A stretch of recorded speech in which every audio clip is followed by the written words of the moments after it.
Breaking news, the documentary Kamp Katrina is causing a huge uproar. Ashley Sabin and David Redman's fly-on-the-wall film goes behind the scenes of life inside New Orleans after Hurricane Katrina ripped through Louisiana. Miss Pearl and husband David Cross were lucky to receive mild damage to their home compared to the rest of the area.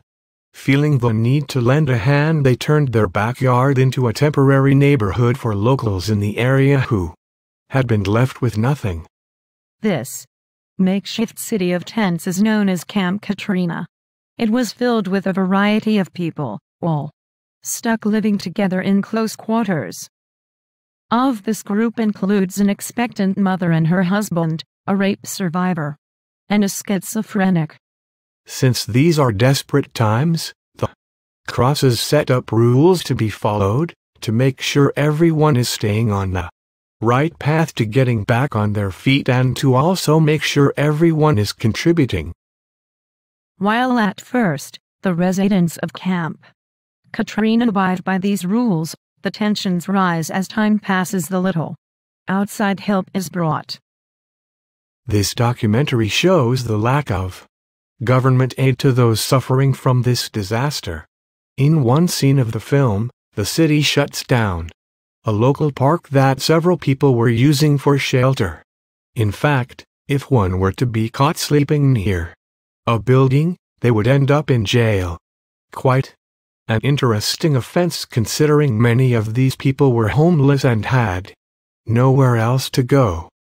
It is an eerie feeling knowing people were really living in the conditions shown in this film, sleeping in tents, showering and using an outhouse for a bathroom, no doctors or sanitation. The residents are even filmed going into town and looting one of the local stores for free drinks.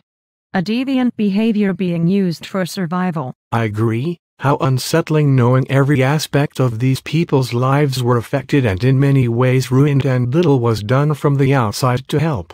Ashley and David did an outstanding job of demonstrating the cold truth of life during this tragedy, including the mental health and stability of those at this Kamp Katrina.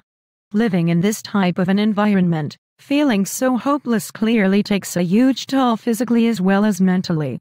Charles, the schizophrenic, as previously mentioned, is a prime example of this. Since Ashley and David are not present in the film themselves but still experienced this world from the inside, I wonder what their goal was in creating such a documentary. Usually many writers will sugarcoat the truth to make for a better story, however this film shows real life, with all its struggles and hardships. Yes, it is quite unusual, perhaps the reason why there is so much commotion over the film. I would like to know the others' opinion on this film after seeing the truth. It really takes an in-depth look into what became these people's lives. For Miss Pearl and David, they cycled people through Kamp Katrina to help as many as possible.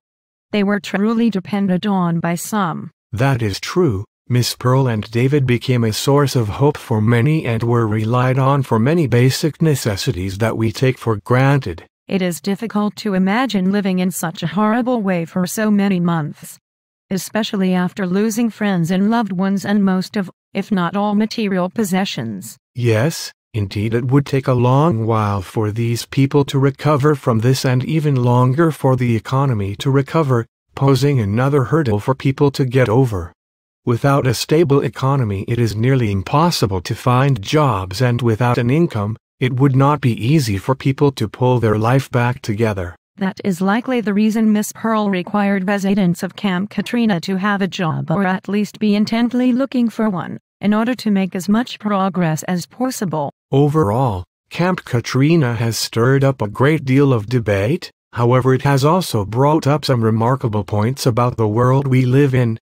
It leads to many questions about the government's response in times like this. As much as people must rely on each other, there should be more of us offering assistance. You couldn't be more right. And with that, we are FMN News. Good night.